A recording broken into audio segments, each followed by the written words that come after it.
Doktor memilih bahasa Melayu Malaysia, bukan bahasa Melayu Indonesia? Soalan daripada Hajar Zuraidar. Silakan doktor, kalau doktor boleh kupas. Jawapannya adalah kebetulan. Kerana apabila saya belajar di Universiti Tokyo semasa saya degree sarjana muda, kursus bahasa yang ditawarkan adalah bahasa Melayu di Malaysia dan bukannya bahasa Melayu di Indonesia. Tetapi di Universiti Tokyo sekarang tidak ada bahasa Melayu lagi. Mereka menukar kursus bahasa Melayu kepada bahasa Indonesia sekarang. Jadi saya tidak tahu berapa tahun lalu yang perubahan ini berlaku, tapi sudah lama mereka tidak mengajar bahasa Melayu. Bahasa Melayu adalah satu-satunya bahasa negara di dunia ini yang tidak diketahui sepenuhnya oleh warga negaranya sendiri. Ini YB tidak pernah berlaku di mana-mana. Di mana-mana negara, warga negara wajib mengetahui dan kalau boleh menguasai bahasa negara.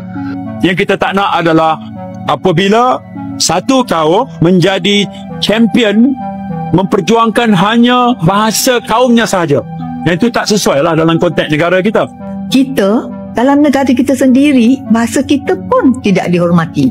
Bahkan ada orang lebih mementingkan bahasa Inggeris. Orang Indonesia ni berbangga dengan bahasa Indonesia baku.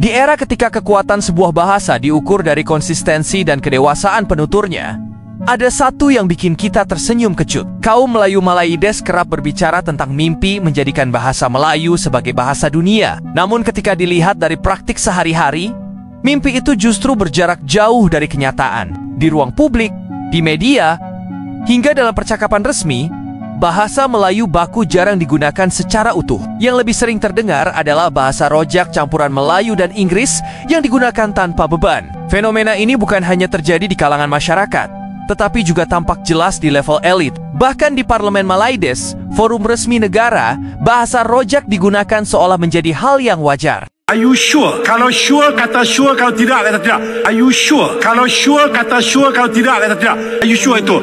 Dia lain diam dulu. Saya dah dapat komen itu saja. Are you sure? Are you sure? Are you sure? Di titik ini, pertanyaan mendasar pun muncul. Bagaimana sebuah bahasa ingin didorong ke tingkat global jika di negeri asalnya sendiri tidak dipakai dengan penuh keyakinan? Dari sini, alasan dibalik sikap kaum Melayu Malaides yang begitu ngotot mengklaim bahasa Indonesia sebagai bahasa Melayu mulai terlihat. Ini bukan semata soal sejarah atau istilah, melainkan sebuah jalan pintas untuk memperbesar citra. So, tahukah anda bahasa Melayu diiktiraf sebagai salah satu bahasa paling banyak ditutur di dunia? Sebanyak 300 juta orang di Asia Tenggara boleh faham bahasa kita. Dan bahasa Melayu hanya akan hidup selagi orang menggunakannya dan wariskan kepada generasi seterusnya. So, jom kita pastikan benda itu berlaku.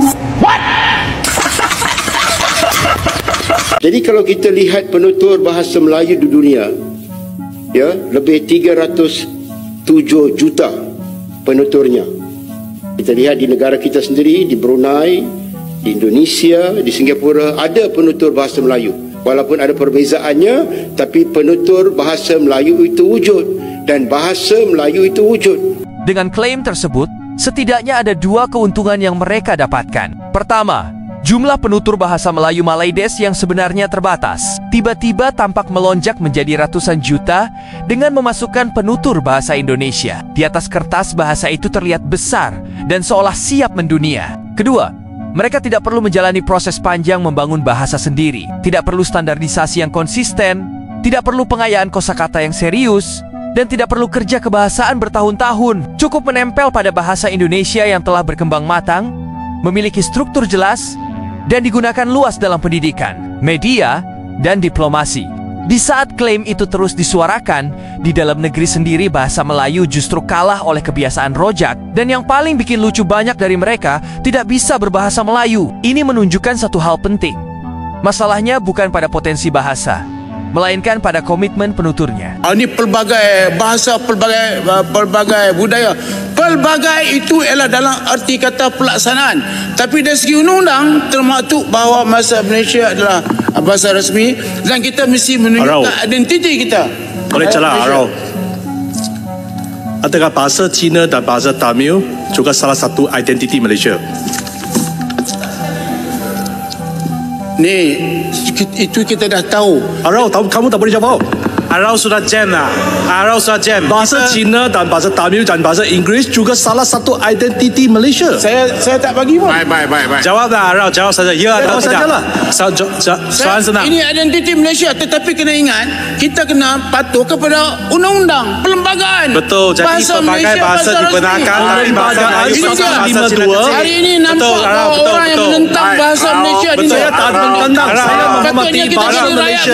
Sepatutnya kita jadi KPKT baru keluar berita. Betul.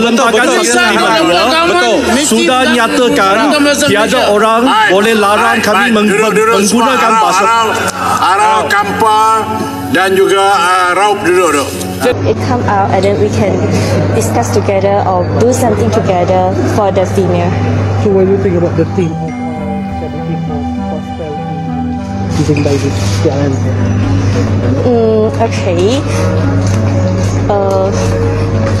Kestabilan untuk kemakmuran bersama. Macam tema yang digunakan, apa yang dinampak untuk PRN saya?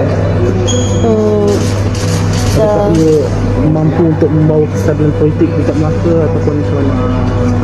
我不知道要怎么讲这个东西。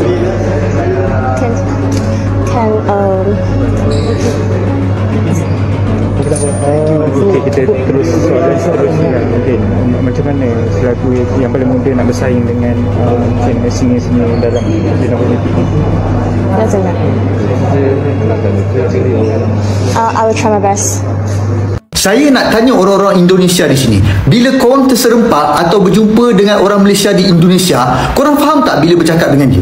Kalau korang faham dengan mudah, maka saya nak bagi tahu pada rakan-rakan Indonesia di sini, itu bermaksud orang Malaysia tersebut telah menukar bahasa Melayu Malaysia kepada dialek atau perkataan Indonesia. Tapi kalau dia bercakap dan korang tak faham, itu maksudnya dia cakap bahasa Melayu gaya Malaysia. Tapi rata-rata orang Malaysia ni, termasuklah para pemimpinnya, bila pergi ke Indonesia, mereka bukan saja tukar perkataan, tetapi siap dengan dialeknya sekali.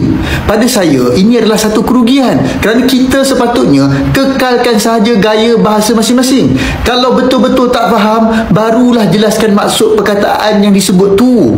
Bahasa tidak menjadi besar karena klaim sepihak. Bahasa tidak mendunia karena mimpi yang diulang-ulang. Bahasa menjadi kuat karena dipakai dengan konsisten, dihormati oleh penuturnya, dan dibangun dengan kesungguhan, bukan dengan menumpang pada milik bangsa lain. Dan disitulah persoalan kaum Melayu Malaides terlihat jelas. Mimpi ingin terlihat besar di mata dunia, namun belum selesai membenahi dan mempercayai bahasanya sendiri. Ya, tetapi di Universiti Tokyo sekarang tidak ada bahasa Melayu lagi. Mereka menukar kursus bahasa Melayu kepada bahasa Indonesia sekarang. Jadi, saya tidak tahu berapa tahun lalu yang perubahan ini berlaku, tapi sudah lama mereka tidak mengajar bahasa Melayu.